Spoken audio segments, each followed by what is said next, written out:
Buenas tardes a todos. Muy agradecido de que estén hoy acá. Les damos la bienvenida de parte nuestra y de nuestra familia y de toda la gente que trabaja con nosotros.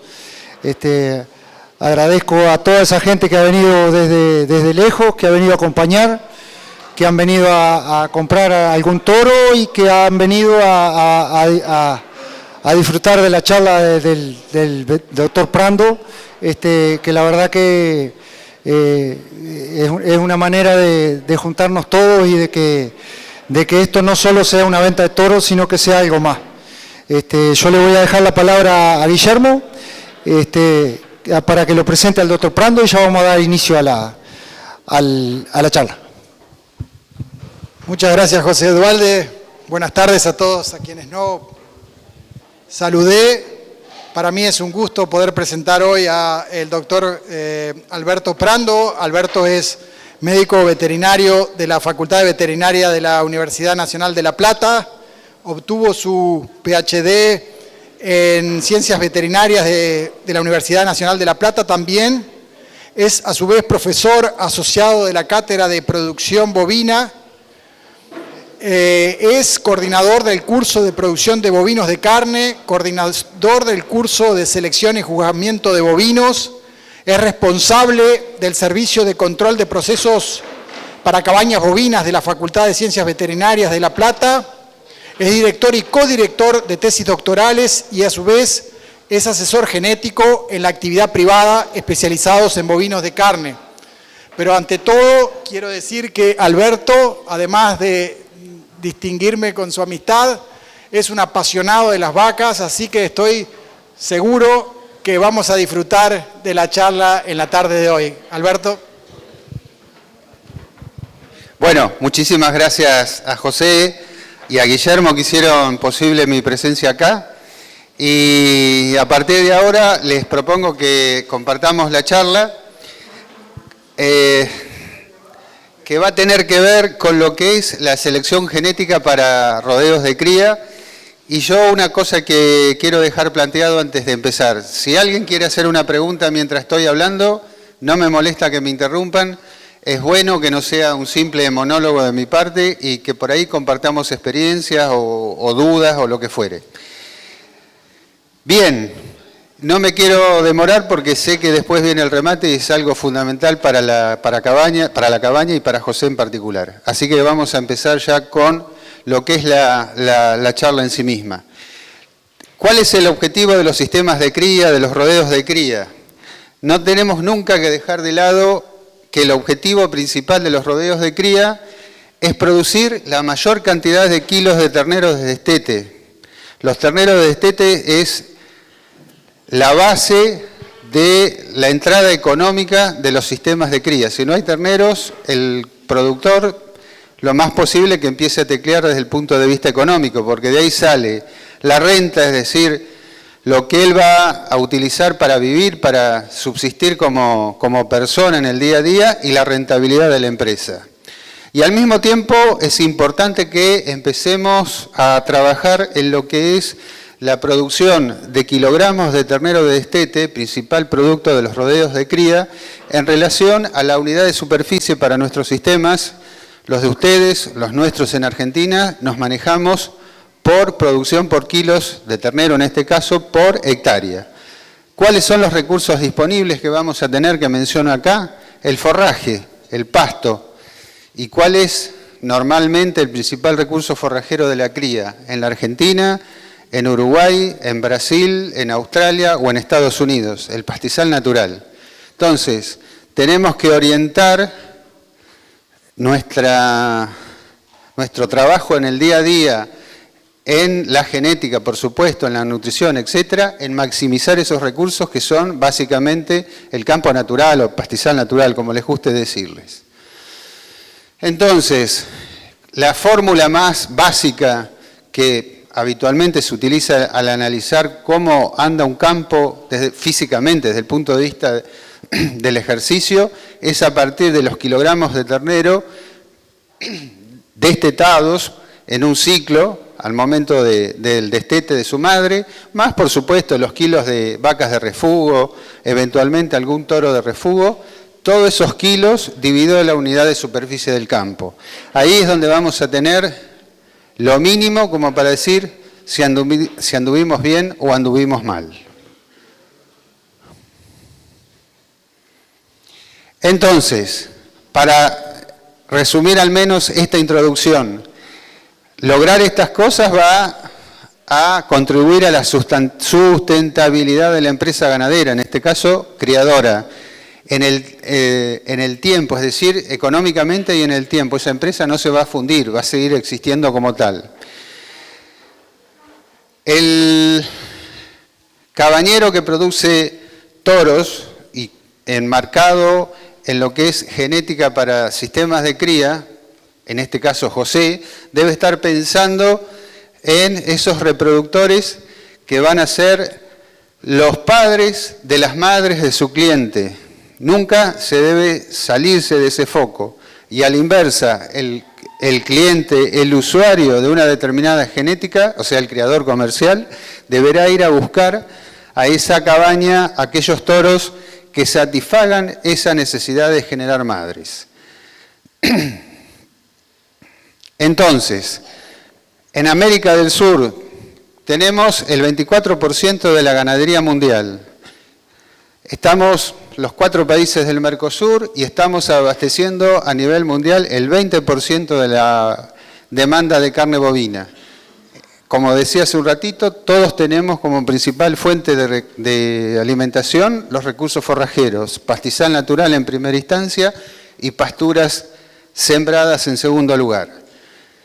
Todos sufrimos las mismas vicisitudes en estos ambientes. Tenemos restricciones nutricionales de los animales por los ciclos naturales de los vegetales que constituyen el recurso forrajero. Tenemos sequías repetidas. Encima, estos últimos 2 o 3 años, aquí en la zona nuestra de América del Sur, en la región, Brasil, Argentina, Uruguay, Paraguay, hemos tenido olas de calor enormes, muy fuertes. No hace mucho afectó al sur de Brasil, Paraguay, norte de Argentina. Ni hablar la que tuvimos en el verano pasado. Y todos compartimos un rango de destete bajo, si nos comparamos con Estados Unidos o Australia, que está entre el 50 y el 65%. Entonces, hay para trabajar bastante en ese sentido. Ese trabajo será, obviamente, en alimentación, sanidad, reproducción y selección genética. Eso no lo tenemos que perder de vista nunca. Son 4 aspectos fundamentales para trabajar en la cría.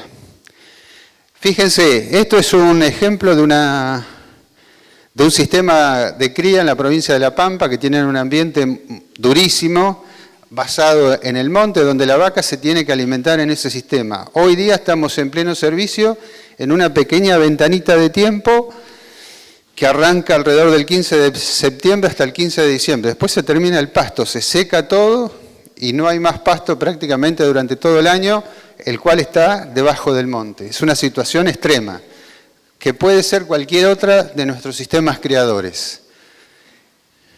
En esos sistemas criadores, lo que tenemos que buscar es el equilibrio, nunca perder de vista el equilibrio de esta vaca con el ambiente. Es decir, ese equilibrio se va a lograr cuando la vaca esté funcionando. Si no hay equilibrio, la vaca no funciona. Dicho de otra forma, si no hay comida o el animal es el inadecuado para ese ambiente, la vaca no va a ciclar y no se va a preñar. Entonces, para lograr el equilibrio, nosotros tenemos 2 opciones. O cambiamos el ambiente, lo cual es difícil. Imagínense cambiar el pastizal de ustedes, el monte en este caso, o el pastizal nuestro ya en la cuenca del Salado. Es mucho más fácil trabajar sobre la genética de nuestra hacienda, de nuestras vacas, para que se adapte a este ambiente y no al revés.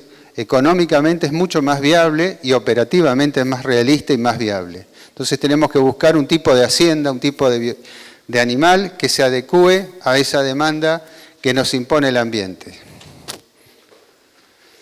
Y acá viene un trabajo muy interesante que hemos charlado con Guillermo, que incorpora una serie o pone sobre blanco y negro, pone en los papeles este concepto que todos conocemos para profundizarlo y que quizás en las pruebas genéticas poco a poco se va a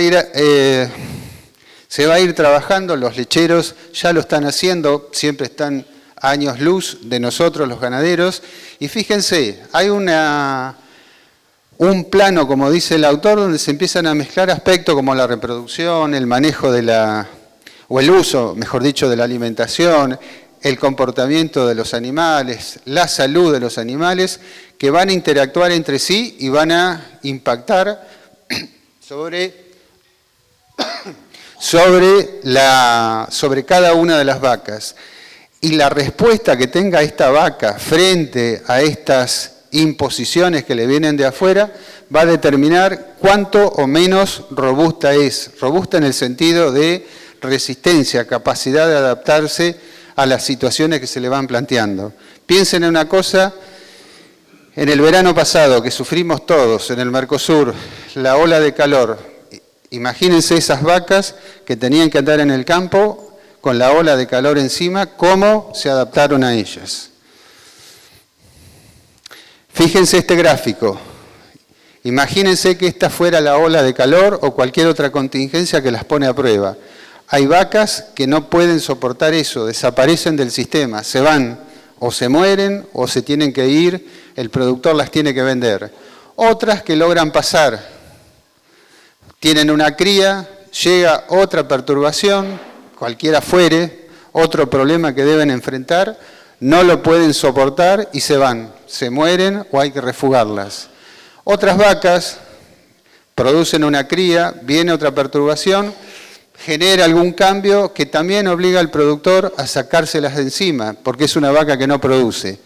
Pero después tenemos esta vaca, la número 4, que es la vaca que sí logra sortear la situación, genera un ternero, enfrenta el problema que se le va a crear, logra preñarse y sigue trabajando en el rodeo.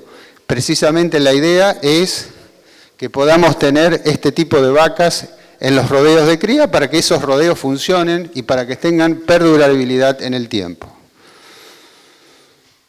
Bien, dicho de esto, la conclusión, lo dicho hasta acá, es buscar, identificar, poder trabajar sobre ese tipo de vacas que nos pueda soportar las contingencias de diferente naturaleza. La segunda cosa que les planteo para repasar, no para que ustedes memoricen ningún número, ni mucho menos, simplemente para mostrar que todas estas características que están acá, son todas aquellas características, o gran parte de las características que tienen que ver con la fertilidad. Fíjense, tenemos escala del desarrollo del aparato genital, desarrollo de los cuernos uterinos, edad al primer parto, etcétera, etcétera.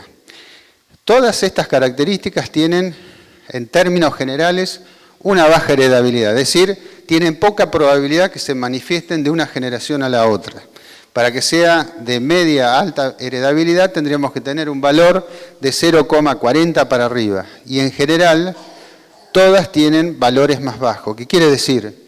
La fertilidad, lamentablemente para la cría, es una característica, un conjunto de características que son poco medibles, por un lado, y dificultosas en su expresión, porque están muy influenciadas por el ambiente. Al estar muy influenciadas por el ambiente, nosotros no las podemos cuantificar como un peso. El peso al destete es fácil obtenerlo porque el ternero pasa por la manga, se pesa y es eso, no hay tutía, es blanco o negro, 150, 180 o lo que fuere, pero es eso. Acá es todo mucho más relativo y más difícil de medir operativamente. Entonces, ¿qué pasa? Tenemos esta vaca que nosotros deseamos que esté, o queremos para que nos produzca un ternero, que esté en en equilibrio con el medio que la rodea. Imagínense el campo natural de esta zona. Si esa vaca no está en equilibrio, lo que hablábamos al principio, si es una vaca que no cumple las condiciones para ese ambiente, esa vaca no está en equilibrio y entonces no puede expresar esa fertilidad que tanto necesitamos. Si no hay fertilidad, no hay terneros. La base de la cría es la fertilidad. Entonces, ¿qué tenemos que hacer? Tenemos que ayudar a esa vaca a que exprese la fertilidad. ¿Cómo? En su diseño, entre comillas. Es decir, si nosotros estamos haciendo un trabajo en el campo, es mejor andar en una camioneta 4x4 y no en un auto de lujo deportivo. Y a la inversa, si tuviéramos que andar en la ciudad, es mejor andar en un auto que en una camioneta 4x4. Esto básicamente es lo mismo. Entonces, buscar animales que estén en equilibrio con el ambiente y que expresen esa robustez, esa fortaleza para las situaciones que nosotros le imponemos. Ahí está el quid de la cuestión, me parece a mí, que es donde tenemos que apuntar, donde José está apuntando con su genética, con sus animales. Eso se visualiza en los pedigrees, se visualiza en los animales que están en los corrales. Me parece que es un trabajo interesante en la búsqueda de ese equilibrio. Un biotipo que busca ese equilibrio. Repasemos rápidamente los requerimientos de la vaca de cría. Tiene un 5 a un 6% en lo que es gestación. Tiene una lactancia que va entre el 20 y el 25%, pero fíjense esto es lo más complicado de todos de manejar. 70% de los requerimientos energéticos se van solo en mantenimiento, es decir, solo en vivir, solo en estar viva. Entonces, no es lo mismo la energía que necesitamos para mantener una vaca de 400 kilos que una de 600 kilos. No es lo mismo el 70% de una de 400 kilos que la energía que requiere una de 500 kilos, 550, 600 kilos. No es la misma la proporción de energía que le tenemos que aportar. Fíjense, esto muy rápido, no es para que memoricen nada, ni se queden con ningún número. Simplemente les quiero mostrar lo que es el peso corporal y lo que es, además, la producción de leche. Estas son vacas, es un cálculo hecho con las tablas de nutrición. Una vaca tipo de 400 kilos, una de 550, el mismo tamaño, pero con mayor producción de leche. Tenemos vacas que producen poca cantidad de leche y vacas que producen mucha cantidad de leche. Si nosotros tomamos al pastizal natural, al campo natural como única fuente de aporte de energía, la vaca que es de 400 kilos va a tener cubiertos sus requerimientos energéticos, apenas una megacaloría por debajo. La que tiene 550 kilos, cubre con las 25 megacalorías los 23 que necesita. Esto es un valor promedio, obviamente tenemos los desfasajes, eso está fuera del ejercicio para razonar los momentos que el pastizal no produce. Cuando la situación se hace más compleja por la mayor producción de leche, fíjense, el pastizal sigue dando 18,5 megacalorías, pero esta vaca de alta producción ya necesita 25 megacalorías.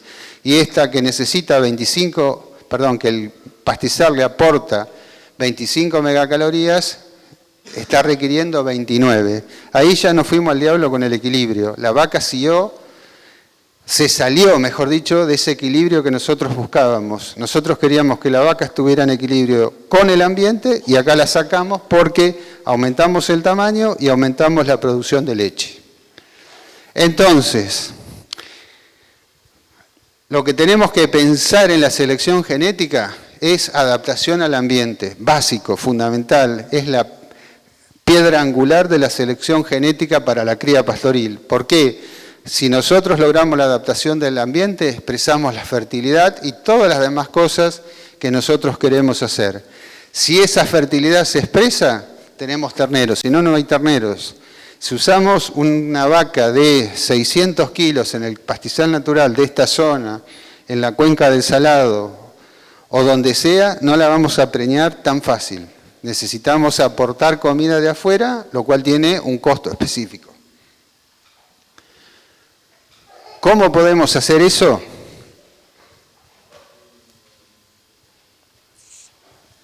¿Cómo hacemos eso?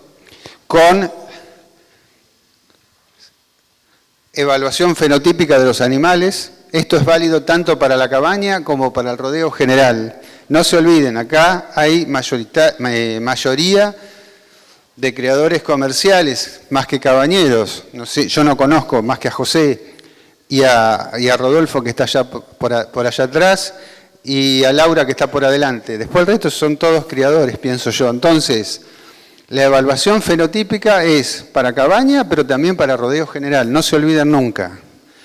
Esto lo vamos a lograr en el rodeo comercial, empezando por acá para comprar bien, por ejemplo, a José hoy. Y lo mismo en la utilización de la información genética. Empieza en el campo, no en el campo de cría comercial, no solo en la cabaña. Estos son ejemplos que yo les voy a poner para tirarle algunos tips, algunos puntos para tener en cuenta. Fíjense esto. La precocidad sexual, ¿por qué es importante? Porque nosotros podemos utilizar a las vaquillonas a menor edad. Si las condiciones de alimentación son buenas, se logran mejorar. Eso cada uno lo sabe. Cada sistema de cría es un mundo aparte y cada productor lo decide. Pero asumamos que hubiera alguno que lo puede hacer. Si podemos empezar a utilizar a las vaquillonas a los 15 meses, le estamos ganando un año de vida y la estamos metiendo un año antes en el sistema productivo. Entonces, estamos teniendo un ternero más en la vida de ese vientre. Estamos haciendo más eficiente el uso de los vientres. ¿Y qué implica hacer más eficiente el uso de los vientres? Tener una categoría menos en recría que come pasto y no produce. Y además, si logramos estabilizar una vaquillona a los 15 meses para ser preñada, con una heredabilidad baja, como habíamos visto al principio, porque es fertilidad, y encima esa vaquillona se preña en la cabeza de la temporada de servicio, tenemos la chance de que esa vaca, vaquillona, a futuro vaca, perdure más en el tiempo en el rodeo. Hay más probabilidad que esa vaca sea longeva. La ingresamos antes al rodeo y la sacamos después del rodeo después. Hacemos una amortización absoluta de esa vaca. Acuérdense, precocidad sexual, vaquillonas de 15 meses. Entramos antes a la categoría hembra, a la vida reproductiva. Otro detalle para tener en cuenta, otro tips, otra idea para tener en cuenta, que va en línea con lo anterior. Las vacas, en general, tienen una etapa de producción plena, es decir, en lo que es preñez y producción de leche, entre los 3, 4 años hasta los 8 años más o menos de vida. Entonces, si las logramos hacer llegar hasta esa edad, los 8 años de vida, es mucho. Lo que viene después es una chapa, pero si logramos que lleguen hasta ahí, es ideal. Entonces, estamos buscando vacas longevas, que duren en el rodeo, que sean eficientes porque se nos preñan. Y en ese mismo momento, hasta los 8 años de vida, más o menos, es cuando van a destetar terneros con más peso. Entonces, maximizamos dos cosas, o podemos maximizar dos cosas. Una vaca, una hembra que entra joven al sistema y va a estar muchos años en ese sistema porque se va tarde. Entonces es la máxima o el máximo aprovechamiento de esa hembra. Pubertad temprana, precocidad sexual y mucha longevidad. ¿Qué implica que una vaca sea longeva, además de tenerla? Necesitamos menos vaquillonas de reposición. Nos quedan más hembritas para vender para invernada y el peso al destete va a ser mayor, porque la vaca multípara desteta terneros más pesados, la primípara terneros más livianitos. Otra cosa importantísima, buscar vacas con buena capacidad de mantener la condición corporal, vacas que tengan grasa. ¿Por qué? Porque es el mejor seguro contra el anestro posparto, es decir, aquella vaca que pare y después no se preña porque no recupera la actividad del ovario y del útero, del aparato genital, nos puede quedar vacía. En ese sentido, fíjense, Nosotros en Argentina usamos una escala de 1 a 5, 5 más gorda, 1 es el más flaco. Pónganle la condición que ustedes utilicen aquí, no importa, pero el concepto es válido para acá también. Las vacas con 2,5 de condición corporal, en la evaluación que hicieron en el INTA allá en la Argentina, los 45 días posparto, fíjense, había en anestro profundo 25 vacas con 2,5. En anestro superficial había 48 vacas y ciclando había 27. Con una condición corporal de 13, en cambio, en anestro profundo había solo 0, anestro superficial 42 y ciclando 58 contra 27. No importan los números, lo importante es el concepto. Más condición corporal, más ciclicidad, más probabilidad de que se preñe al inicio del servicio. Estos son 45 días posparto. Tenemos tiempo a lo mejor hasta que se inicie el servicio propiamente dicho. Pero guarda, hay un trabajo que salió publicado este año de la gente de Australia donde nos dicen que las mediciones que se pueden hacer en los animales a los 18 meses de carcasa, que es información que nosotros normalmente utilizamos para la selección genética en línea con esa condición corporal, no explican la totalidad de la condición corporal que la vaca va a tener como adulta. Es decir, yo puedo buscar algún tipo de información de un toro que sea muy positivo en grasa, pero puedo tener alguna limitación en cuanto a la condición corporal que se va a expresar en su hija como vaca adulta, lo cual no significa no utilizarlo. ¿Qué significa? Usar esa información genética más trabajar en condición corporal en el campo. No se olviden en trabajar en condición corporal en el campo. Solamente alrededor alrededor de un 25-30% de la información de los padres a los 18 meses nos pueden estar explicando la condición corporal de las hijas cuando son vacas multíparas. Entonces, ¿cuál es el mensaje? Trabajen en condición corporal en el rodeo, identifiquen las hembras que tienen buena condición corporal aún frente a restricciones nutricionales. Otra cosita, producción de leche, otro tips a tener en cuenta. Fíjense, lo que está en naranja son las cosas que la vaca va a satisfacer a partir de la energía que va recibiendo. Lo que ella no va a hacer es lo que está más allá del mantenimiento del ternero, de la lactancia del ternero que tiene al pie. Todo lo que está para arriba en color verde tiene que ver con la preñez que sigue. Un profesor mío siempre dice que la reproducción es el lujo de la vaca de cría. ¿Por qué? Porque solo va a aparecer cuando le sobre energía. Es decir, el ser humano o cualquier animal primero va a satisfacer las necesidades básicas, después se va a dedicar a lo que le resulta una satisfacción, un lujo, etc. La vaca recién después va a destinar energía para la reproducción. Entonces, si esa vaca tiene un exceso de producción de leche, que además es una demanda de energía para esa vaca que no siempre y tiene un impacto real sobre la producción, guarda, no nos bandiemos en elegir animales que producen mucha leche.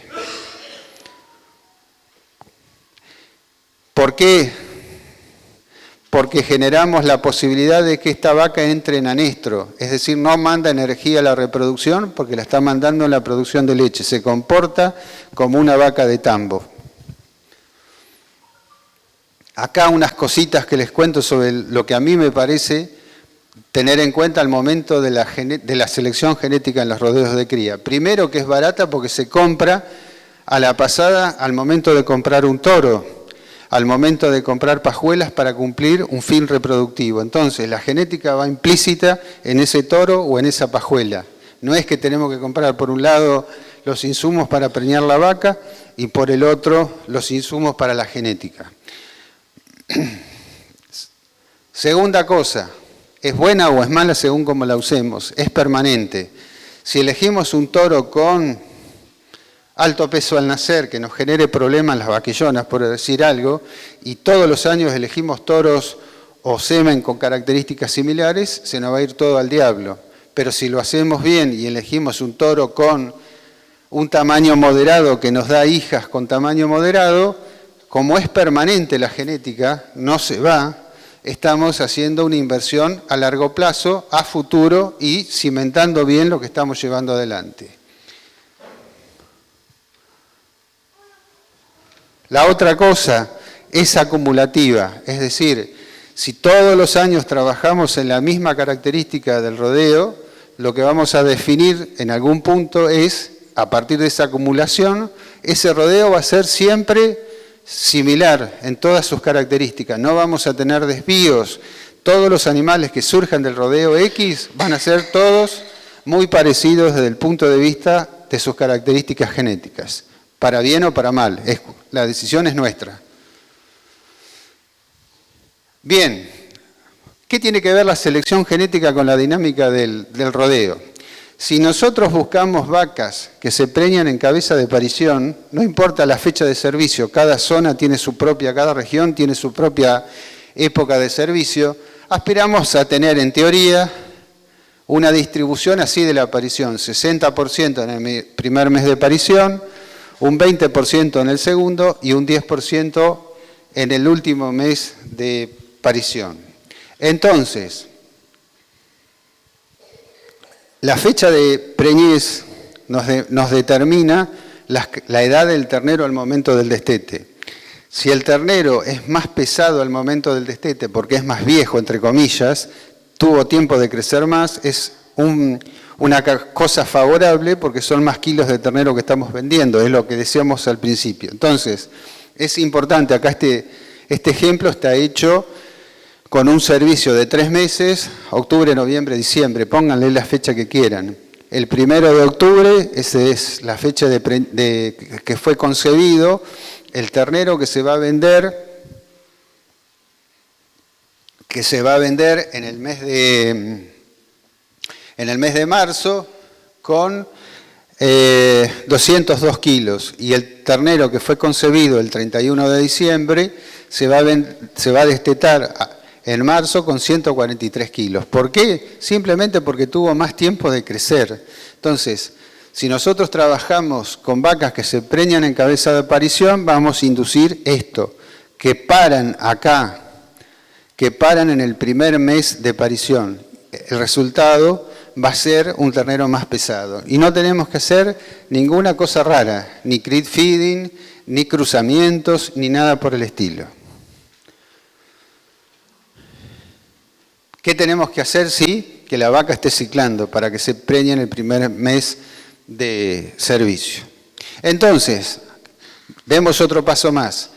El análisis de la productividad de la cría puede ser en el corto plazo, es decir, un ciclo, servicio en el 22, parición en el 23, destete en el 24. Que está bien, es un análisis a corto plazo.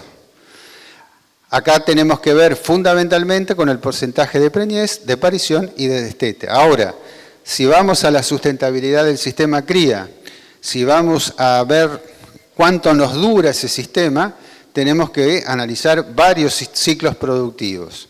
Y ahí es donde tenemos que tener una mirada a más largo plazo. Es decir, no tiene que ser un ciclo productivo, que ya de por sí la cría es largo. Eso es una gran desventaja que tenemos los que estamos involucrados en la cría en relación al tambo o en relación a otras especies como las aves o los cerdos.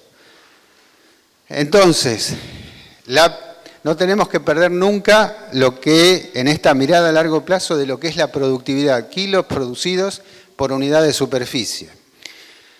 Entonces, tenemos que focalizarnos en que esa producción, en esa productividad, mejor dicho, es la cantidad de terneros y los kilos que van a pesar esos terneros al momento del destete.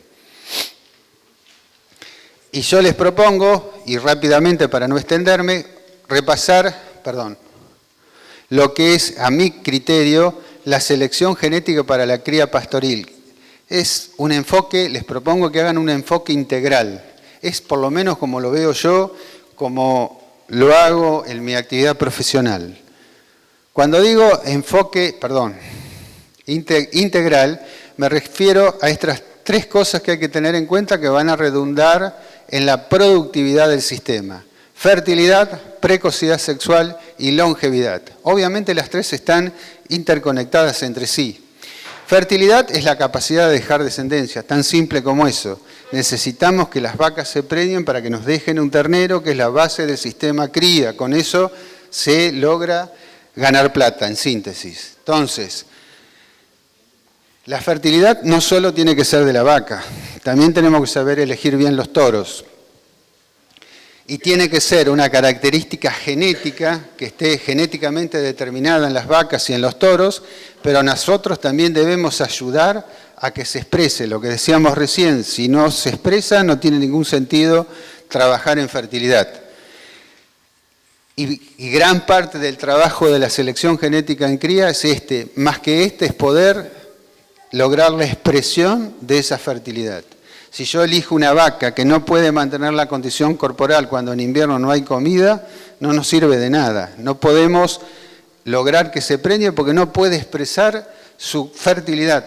La limitamos a que no cicle y se acabó el cuento.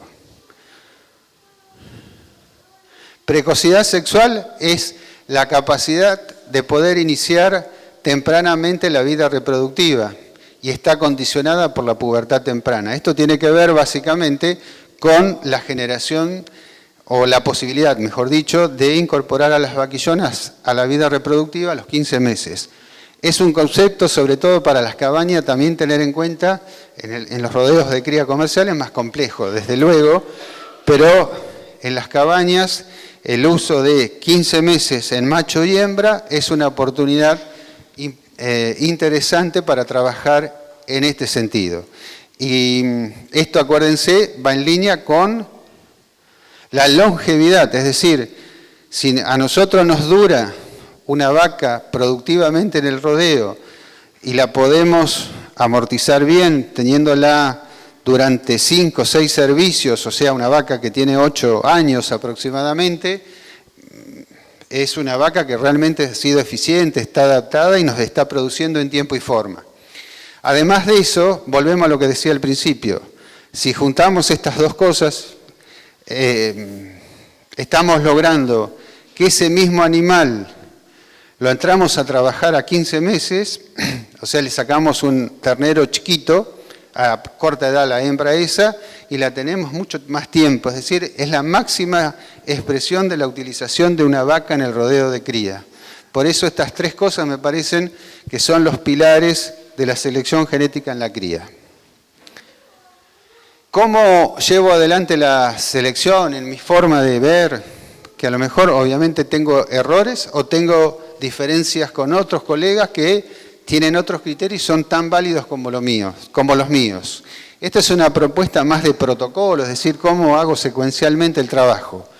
Primero me iré a la genealogía de los toros, fundamentalmente, que es la herramienta que tenemos para trabajar. Luego trabajo con la información genética, es decir, los DEPS o EPD, como les guste decir, y luego con lo que yo llamo selección funcional, que esto es fenotipo, observación del animal en vivo. Y por supuesto, en los rodeos de cría comerciales y en cabañas, y sobre todo en cabañas, es importantísimo el diagnóstico de preñez y la revisación de toros para definir quién se va y quién se queda.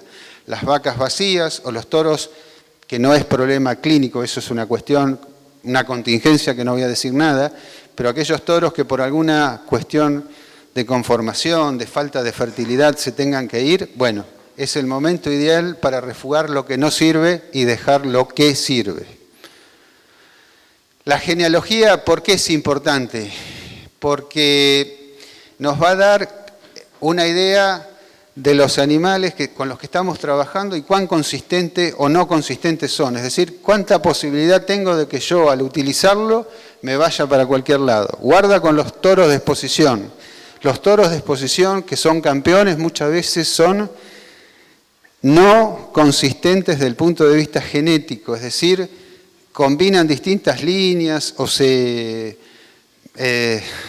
son hasta cruzas, entre comillas, dentro de una misma raza para que sean fenotípicamente súper lindos, que es lo que después va a llevarlos a que ganen una cucarda. Los toros seleccionados con un criterio productivista son como los de José. Si ustedes miran, son todos de la misma, o de las mismas líneas genéticas o del mismo biotipo. Eso es trabajar desde el punto de vista de la genealogía. Este es un toro argentino que yo lo he usado y me siento identificado con este animal. Si ustedes miran, lamentablemente no se ve, pero como abuelo materno y abuelo paterno tiene el mismo antepasado. Entonces, ahí hay más que consistencia genética. Eso es lo que hay que fijarse desde el punto de vista o la utilización de las líneas genéticas o la genealogía o pedigree, como les guste decir, es lo mismo.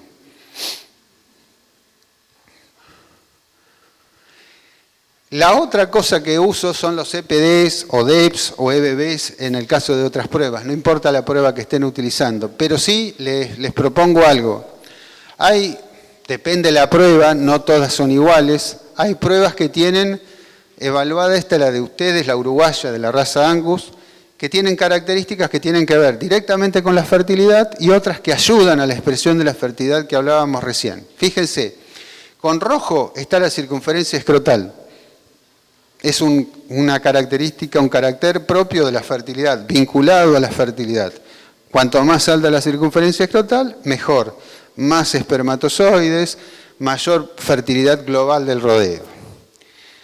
Al mismo tiempo, si pensamos ya en la expresión de esa fertilidad, tenemos otras características, que acá tenemos la producción de leche, el peso de la vaca adulta, y la deposición de grasa subcutánea. Vamos a ir repasando de a una. La deposición de grasa subcutánea, con la limitante que yo les decía de los investigadores australianos, que no explicaba el 100% de la condición corporal, explica una parte. Bueno, entonces busquemos animales que sean, entre comillas, grasosos, que tengan facilidad de depositar grasa y de movilizar grasa cuando hay restricción alimenticia. Peso de la vaca adulta. Acuérdense, el 70% de los requerimientos energéticos era para mantener a la vaca, solamente para que esté viva. Si el peso de la vaca adulta, creo que estoy señalando bien, ¿no? Sí. Es muy alto, no vamos a tener capacidad de alimentar a esa vaca para proveerle energía. 70% de 400 kilos no es lo mismo el 70% de una vaca de 600 kilos. La producción de leche, si esa vaca produce mucha leche, acuérdense el ejemplo que les ponía, manda energía como una vaca holanda, una vaca de tambo, a la ubre y no al aparato reproductor, desvía energía. La reproducción, acuérdense que es un lujo, y encima la reproducción es la base de la productividad, de la renta, de la plata que entra al sistema cría. Y finalmente, peso al nacer. Independientemente de las vaquillonas, el peso al nacer o las características de facilidad de parto son importantes. ¿Por qué? Si nosotros decíamos hace un rato que para que la vaca se preñe en cabeza no debe estar en anestro, hablábamos de la condición corporal, otra cosa importante es que la vaca no haya tenido un parto anterior dificultoso. Las vacas con problemas al parto, cualquiera sea, atrasan su reinicio de la ciclicidad. ¿En qué repercute? En que la vaca no se preña en cabeza, sino en cuerpo o en cola. Estamos permitiendo que la vaca exprese la fertilidad y que la exprese al inicio del periodo de servicio. Entonces, hay varias características que nos ayudan a expresar la fertilidad.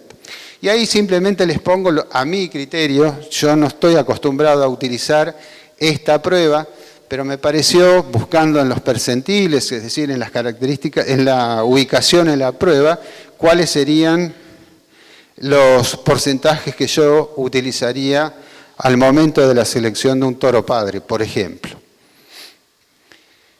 Vamos a ver este toro, que es un toro azaroso que se me ocurrió utilizar para analizar un poquito la información genética. ¿Cómo haría yo? Imagínense que a Charlo yo lo utilizaría la información de Charlo que está en la prueba uruguaya de la Sociedad de Criadores de aquí. Fíjense, él está en el percentil menos 30 de lo que es, no alcanzo a ver, ¿qué dice acá? De más 30% de lo que es el peso al nacer, cuando yo les había dicho que el ideal sería un valor de menos 0,6, creo que es, no puedo ver bien el número. Pero bueno, Charlo en este caso está muy por encima del valor recomendado.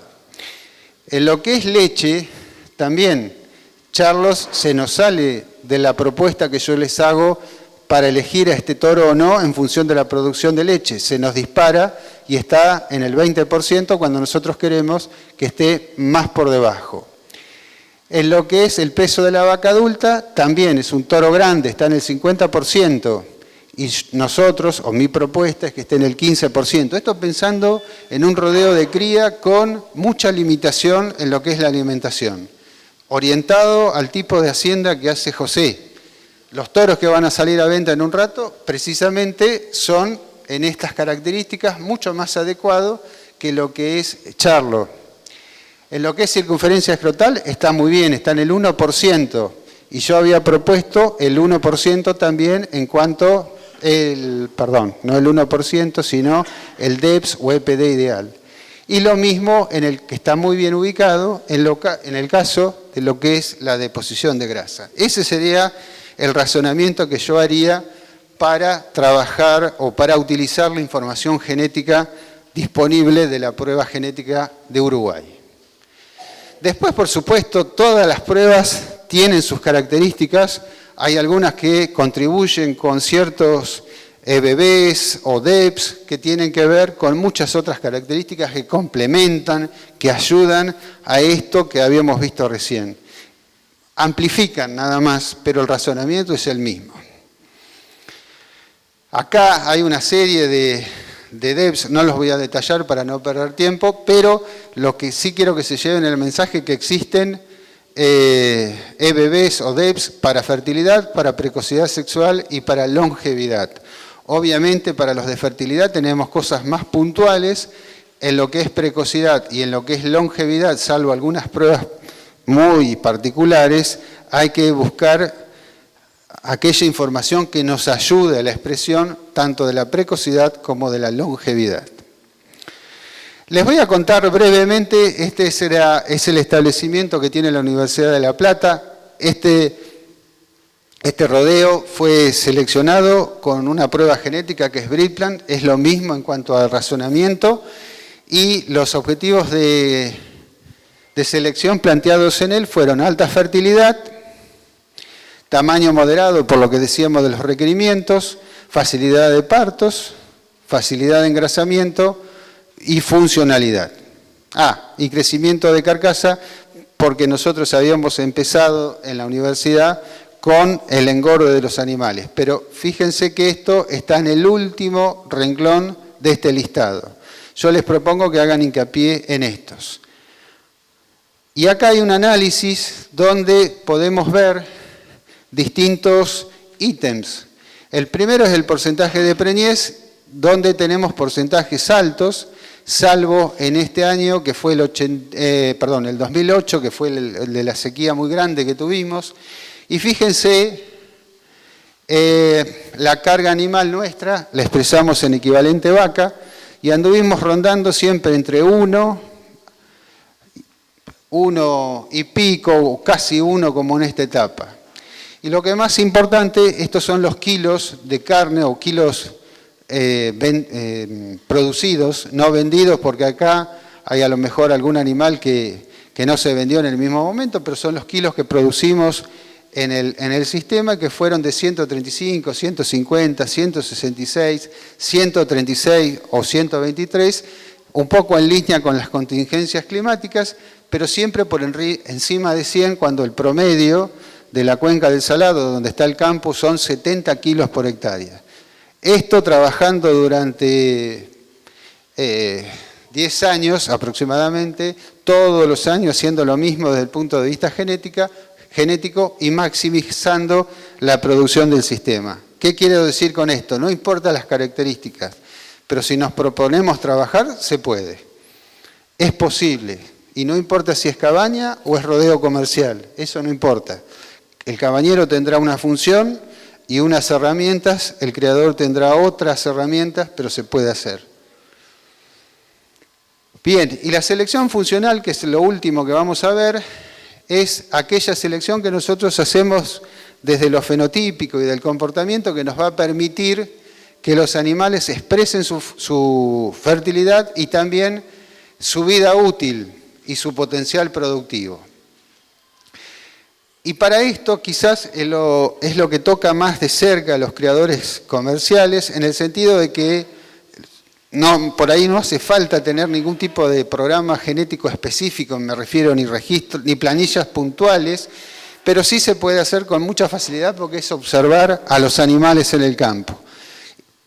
Y registrar los datos en una libreta, en un cuaderno, en una computadora, no importa, pero registrar. Empezar a individualizar animales o grupos de animales. No hace falta tener el número específico de una vaca en un rodeo comercial, pero sí grupos de vacas, categorías que por ahí pueden ser descendientes de algún padre o algo por el estilo, eso sí se puede hacer. Entonces, ¿qué cosas les propongo desde lo funcional trabajar y que contribuyen a la productividad? Los caracteres sexuales son aquellas características que hacen que los machos sean bien machos y las hembras sean bien hembras. Hay características que expresan lo masculino o lo femenino porque tienen que ver con las hormonas vinculadas a la reproducción. Es decir, si un macho expresa bien las características de macho, significa que sus hormonas que hacen, la testosterona básicamente, o los estrógenos en el caso de las hembras, hacen que tenga esas características determinadas. Tan simple como esto, ver esta expresión tan masculina, esta mañana lo hablábamos con Agustín, y justamente él me decía esto, ese toro no me gusta porque no le falta algo. Bueno, es esto. Justamente era esta expresión de masculinidad. A nadie se le ocurre pensar que este toro es afeminado, ni que esta vaca es masculina, que es una vaca torunada. Eso es sinónimo de expresar los caracteres sexuales secundarios. Y es lo que nos impacta a primera vista. No nos cabe duda que es macho o es hembra. La forma de la triple cuña, y yo pongo acá concepto tambero, porque los tamberos manejan mucho esto. La vaca tiene que tener una culata mucho más prominente que el tren anterior y nos generarían esta figura imaginaria si la miramos de perfil. Esto es inverso. El macho es más cargado naturalmente adelante y menos de atrás. Me podrán decir, contradice el fenotipo carnicero porque tiene poco cuarto, y a lo mejor. Eso es trabajar en paralelo con características carniceras. Es otra discusión que va por otro carril. Hay que tratar de buscar las dos cosas y buscar el equilibrio. Pero en general, los machos, si son más cargados por delante, mejor. Color del pelo entre una hembra y un macho. ¿Cómo decimos cuál es bien macho y cuál es bien hembra? La hembra no tiene diferencias de color, es 100% uniforme. Obviamente en las razas negras o blancas esto no se nota, pero en las coloradas es perfecto como se nota. Hubo una raza que la quisieron hacer en los machos de coloración uniforme cuando la generaron y terminaron generando machos afeminados porque iban en contra de esto. El macho, en cambio, por efecto de la testosterona, tiene diferentes coloraciones en su cuerpo.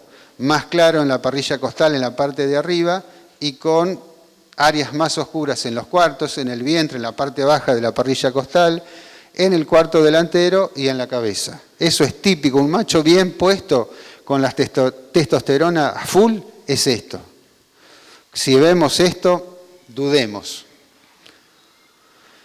Vamos a la condición corporal. ¿Cuándo es importante tener bien la condición corporal? Y acá no hace falta saber la condición corporal de vaca por vaca. Es un paneo, una idea ir con la camioneta de a caballo, en el cuatriciclo, y decir, bueno, este lote, hay muchas vacas, hay pocas que tienen mala o buena condición corporal. Eso nos podemos dar cuenta. Va a saltar enseguida la que le falta condición. ¿Cuándo es importante la buena condición corporal? Al momento del servicio, que tenemos que tener en el caso de la escala nuestra de 1 a 5, 3, pónganle el número que quieran. Pero ¿cuándo debemos trabajar? En el destete, en la aparición y por supuesto al inicio del servicio. Estos dos es para esto. A la aparición la condición corporal es 3 para que la vaca soporte bien el parto y pueda reiniciar la ciclicidad. Y por supuesto al inicio del servicio para que llegue ciclando y pueda sobrellevar la preñez. Entonces, identificar las vacas que mantienen la condición corporal cuando corresponde.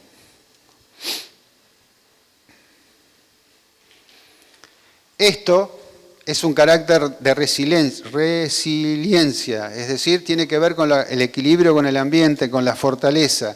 Cuando una vaca no hay comida, está en un potrero donde no hay comida porque hay seca, porque estamos en pleno invierno, lo que sea, y se logra mantener echando mano a ese rollo que lleva encima, rollo de pasto que lleva encima, como decía un investigador del INTA Concepción del Uruguay, es la capacidad que ella va a tener para soportar esa situación, de resistir esa situación adversa. Después, en la primavera viene el pasto y puede recuperar fácilmente la condición corporal. El pelo hoy día se transformó en una característica sumamente importante, por lo menos como una característica que nos va a ayudar a que se exprese la fertilidad. Si llegamos a diciembre con un animal, una vaca, con el pelo de invierno, dos cosas, pensar que no está funcionando bien su eje hormonal y además que puede tener calor. Imagínense ustedes al rayo del sol en diciembre, enero, con una campera gruesa, es lo mismo. Entonces, empezar a trabajar en esas vacas para disminuir la posibilidad de que aparezca en algún momento del día estrés térmico que va a generar una situación de falta de bienestar y empezar a trabajar en lo que es el peleche, que es otra característica de resiliencia, es la capacidad de mudar el pelo. Y en ese caso hay una prueba genética concreta que es la Angus americana que tiene incorporado un EPD de capacidad de peleche o velocidad de peleche, pero yo no les propongo, sobre todo, una cosa es la cabaña, que podemos utilizar esta escala, pero en los rodeos de cría comerciales el mismo concepto de la condición corporal, observar la velocidad de peleche de las distintas vacas. Si en diciembre no han pelechado, bueno, empezar a prestar atención a esas vacas que no han pelechado. Y fíjense, esta está en el inicio del verano con todo el pelo de invierno. Esta está en el inicio del verano con todo el pelo pelechado. No les digo de hacer una escala, ni mucho menos, salvo en la cabaña, que es otro tema. Pero fíjense la velocidad de peleche de sus vacas y de sus toros. La profundidad. Este es otro tema que me parece que es importante para los sistemas pastoriles. Esta línea imaginaria que va desde el dorso al ombligo o al prepucio es sinónimo de desarrollo del tórax y del abdomen. Más capacidad ruminal, más capacidad del aparato cardiorrespiratorio. Capacidad ruminal para fermentar pastos ricos en lignina. Para mí es importante los animales para los sistemas pastoriles que sean profundos. Va a depender del largo de las costillas y de cuán separadas estén, o sea, cuánto asado va a haber entre costilla y costilla. El prepucio es otra causa de refugo, pasa desapercibido. No es tan grave en el Angus o en el Hereford como raza británica, como en las razas cebuinas, pero tengámoslo en cuenta donde hay pastos duros, donde hay arbustos, donde hay renovales. ¿Por qué? Si lesionamos el prepucio, fíjense, prepucio de primera línea, prepucio bien penduloso. Se nos lesiona un toro acá, estamos perdiendo un animal que a lo mejor pagamos mucho con menos de una temporada de servicios de uso. Entonces, guarda con esto, hay líneas genéticas del Angus, aún de las que a mí me gustan, que dan estas características, esta mala conformación de prepucio. Fíjense, ahí no se ve por justo la luz, pero en agosto hice una clasificación por prepucio de toritos nacidos en 2022, destetados este año, y fíjense que en la escala 1, que es esto, había, no se alcanza a ver el porcentaje, 77%, ¿y los dos? Listo. Eso nos da la pauta que esta es una población de una cabaña de alrededor de 100 toros, donde no todos tienen la mejor conformación de prepucio. La mayoría eran como esto, pero había de estos también. Ténganlo en cuenta, causa de refugo por lesión. Ombligo tiene la misma implicancia porque impacta sobre la descendencia masculina. Esto sobre todo en las cabañas, en el rodeo comercial no es tan importante en ese sentido por cuanto el macho se va castrado. Pero también hay vacas que tienen un ombligo perfecto y otras que tienen un ombligo muy prominente. Patas y pezuñas me parece un tema sumamente importantísimo. ¿Por qué? Porque las pezuñas implican causa de refugo, por un lado, porque el animal no se puede desplazar adecuadamente, tiene dificultad para caminar y no se puede alimentar muchas veces adecuadamente. Y la otra cuestión es la posibilidad de que, en el caso de los toros sobre todo, tengan dificultad al momento del servicio, que se lesionen los garrones. Lo concreto es que hoy día se están viendo muy poquititos animales parados de garrón y mucha mayor cantidad con animales, en Argentina estoy hablando, animales con problemas de pezuña, mala conformación de pezuña y mala conformación o mala angulación de la cuartilla. Son características fenotípicas que tienen de baja a mediana heredabilidad. ¿Y dónde trabajar? ¿Dónde les propongo fijarse?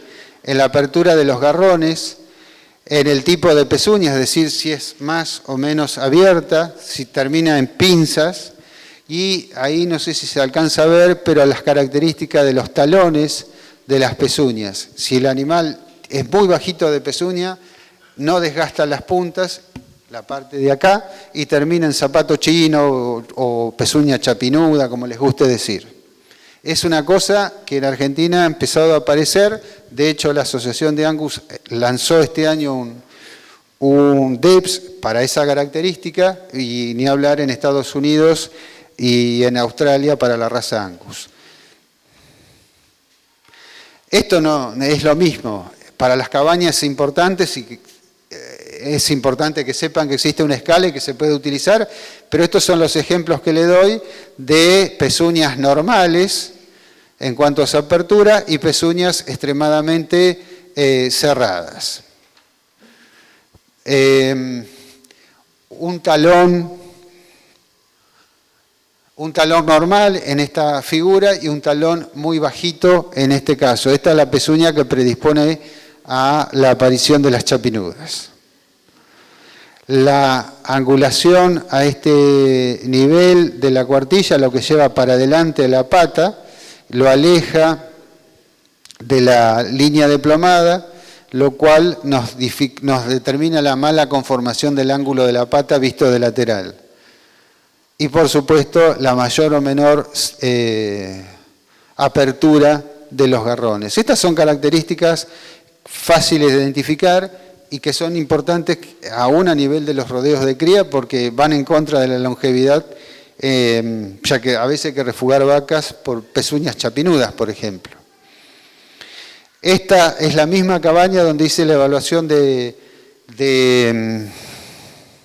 prepucio, simplemente es para mostrarle la variabilidad que hay y los problemas que pueden aparecer para estas características. Estos son, en el caso de los toros, están sumando alrededor de 100, son 100 animales. El dueño ya había refugado por propia iniciativa unos cuantos por malas características de patas y pezuñas y trabajamos con los que a él le pareció razonable. Y fíjense, solo para que veamos la forma de la pezuña. En el grado 7 En el grado 5, perdón, teníamos el 6 y pico por ciento. En el grado 6, o sea, peor, el 53%. En el 7, grado 7, peor aún, el 40%. Esta cabaña tiene problemas y por eso empezamos a trabajar en esta característica.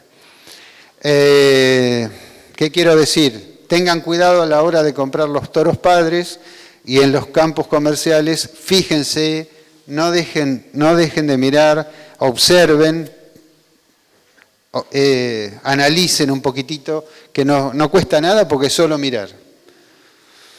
Las ubres y pezones es fundamental estas características. ¿Por qué? Porque hacen a la alimentación y a la salud de los terneros. ¿Qué mirar? Inserción anterior, inserción posterior y el tipo de pezón, básicamente.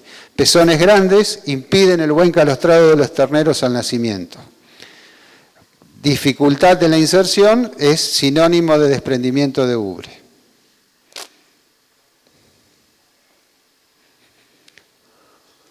Temperamento.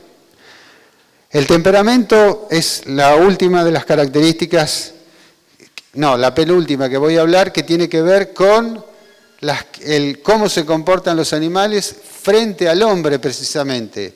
Y pasa desapercibido o no se le da la importancia que merece, pero es importante por 2 razones o 3 razones. Porque es dificultoso manejarlos en los corrales, porque implica riesgos laborales, porque rompen instalaciones, porque se preñan menos las hembras y porque pueden generar cortes oscuros en los novillos una vez faenados, cortes oscuros en la carne, por el estresazo que le generamos cuando esos novillos llegan a frigorífico. Es baratísimo, evaluarlo es simplemente mirarlo durante 20 segundos en el cepo, esto es para las cabañas, se puede evaluar o se recomienda evaluar al momento del destete, que es cuando el ternero tiene poco contacto con el hombre, y se hace una escala que eso después se transforma en información genética. En los rodeos comerciales, fíjense al momento de elegir las vaquillonas, sobre todo, que van a quedar como reposición. Eliminen las que son más locas, las que saltan, las que no se dejan apartar, etcétera, etcétera, las que son agresivas con las personas. Fíjense en esas características que hacen a un rodeo manso. Es fácil de detectar y barato y encima bastante heredable, tiene un 50% de heredabilidad. Y el comportamiento maternal, finalmente, es el que nos va a permitir que la vaca críe en tiempo y forma y como corresponde al ternero, que lo defienda, que no lo deje cuando es chiquito, que lo alimente, que permita su calostrado al momento de nacer. Este problema del no calostrado es bastante común en algunas líneas, o en algunas, más que líneas, en algunas vaquillonas, vaya a saber por qué, que dejan al ternero al momento del nacimiento, no permiten su calostrado adecuado y es un ternero menos que tenemos al momento del destete. Y también, por supuesto, la madre como una buena criadora, una buena alimentadora y sobre todo una buena protectora de su cría.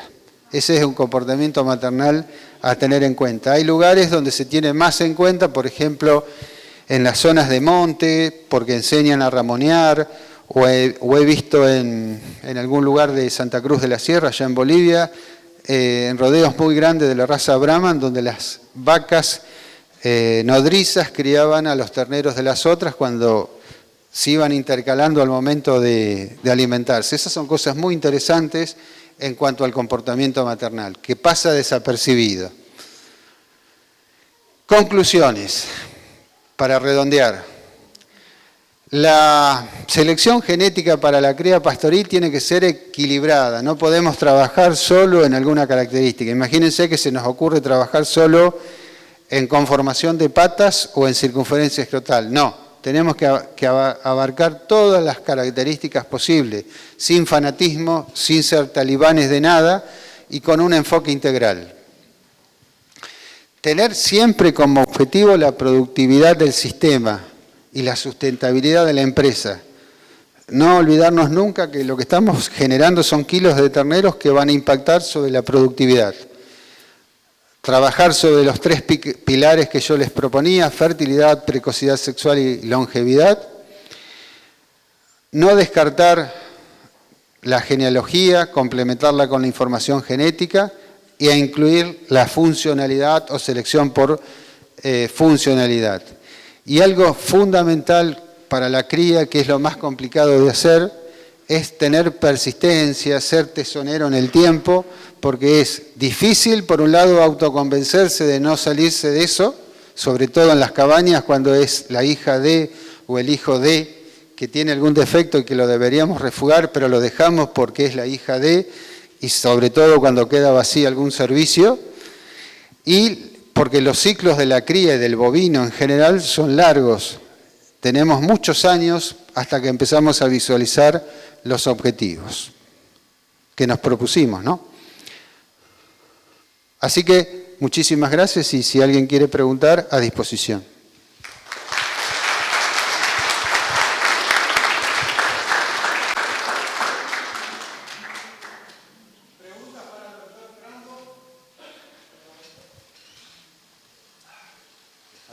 Yo tengo una pregunta.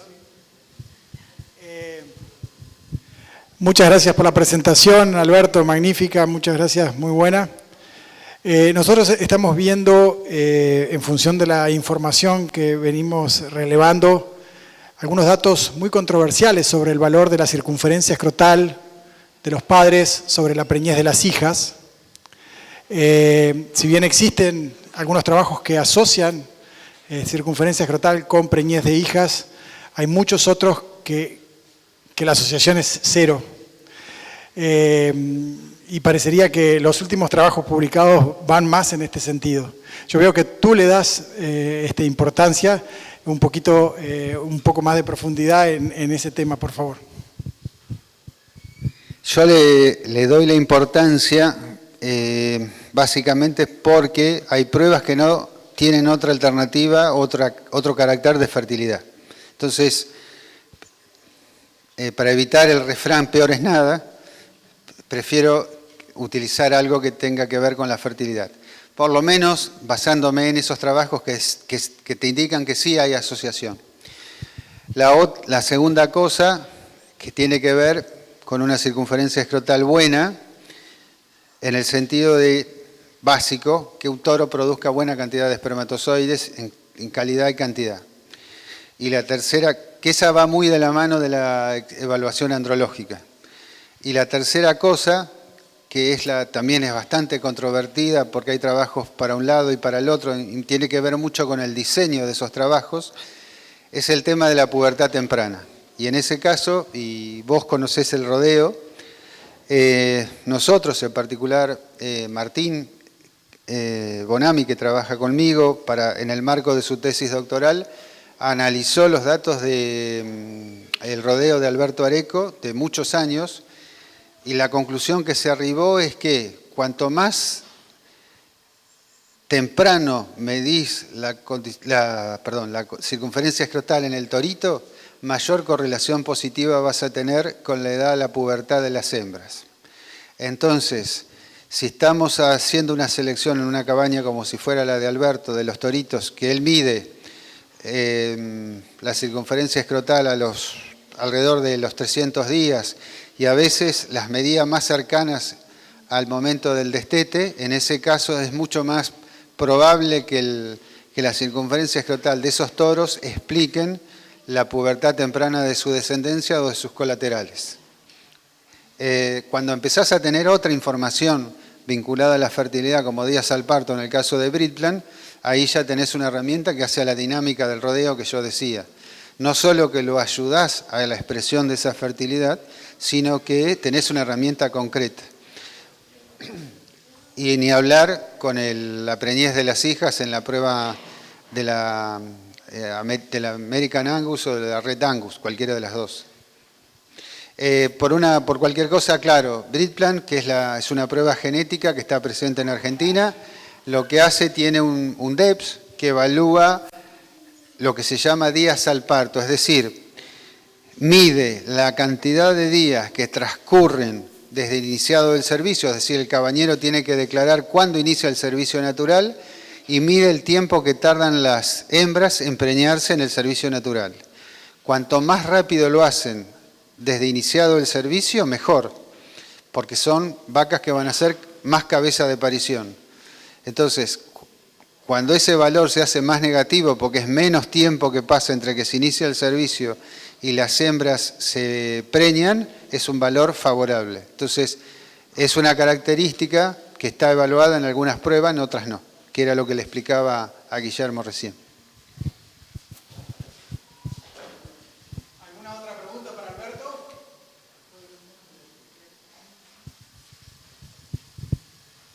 Cuando usted habló de las cuñas hoy, de las cuñas, de ganado holando, el ganado holando tiene, le decimos la triple cuña, porque si la mira de arriba con un rol tiene una cuña, de costado tiene otra. Igual que la vaca de tambo. ¿Qué? La vaca de tambo, por eso le digo, la raza holanda. Usted mostró dos toros, uno con la cuña, la parte trasera, que la que nosotros acá en Uruguay evaluamos bastante porque es lo que produce la carne de mayor valor. Que no es lo mismo con el segundo toro que mostró, que es muy cargado adelante y poca trasera. Pero usted no lo evalúa eso, porque no sé cómo es en Argentina, pero acá la carne, la parte trasera tiene mucho más importancia que la delantera. En primera instancia le digo que en términos generales estoy de acuerdo y lo dije cuando lo aclaré porque me venía a venir esta pregunta u observación, como usted le quiera decir.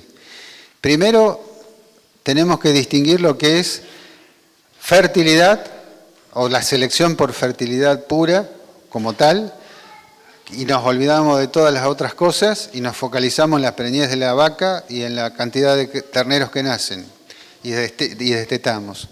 Y por el otro lado está la conformación carnicera del animal. Yo dije que era una discusión puntual y específica. En ese sentido, podemos tomar la decisión de usar un biotipo, o sea, el del cuarto chiquito o el del cuarto grande, en forma independiente. En Palermo o en la selección por fenotipo carnicero, el cuarto, cuanto más grande es, más ancho y con los isquiotibiales, con los músculos de atrás más descendido hasta el garrón, mejor. Ahora, al momento de seleccionar por estas características, tenemos que tomar la decisión qué toro queremos. Podemos buscar un punto intermedio, que es lo que yo en la práctica hago. No me importa por ahí que sea el super toro en cuanto al desarrollo muscular del cuarto trasero, pero por ahí evito el que tiene un cuarto trasero muy chiquito, busco una cosa intermedia, para tratar de balancearme en las dos cosas, porque ni una cosa ni la otra son características que me van a cambiar la historia del rodeo. Si estoy trabajando todo por una característica, me voy para acá. Si estoy trabajando todo para esta característica, me voy para acá. Si no, trato de buscar el punto de equilibrio. Y en la Argentina y acá o en Estados Unidos, el cuarto trasero del macho, sobre todo, que es el que genera los novillos, es el que va a tener, sí, se busca el cuarto trasero ancho y descendido. Está perfecta la observación y más que nada lo que quiero dejar en claro a partir de su pregunta, que son criterios al momento de elegir los toros en cuanto a la conformación. Uno es más funcional para la fertilidad y el otro es más para la conformación carnicera. Es más, si usted observa un bisonte en un documental, un búfalo americano, como le guste decir, el bisonte es súper cargado adelante y tiene cuartos chiquitos, que va en línea con lo que decíamos recién. ¿Por qué? Porque nadie lo seleccionó, es así. Bueno, estamos ya en hora como para comenzar el remate. Queremos agradecer nuevamente y especialmente a Alberto Prando, así que muchas gracias, Alberto, magnífica presentación.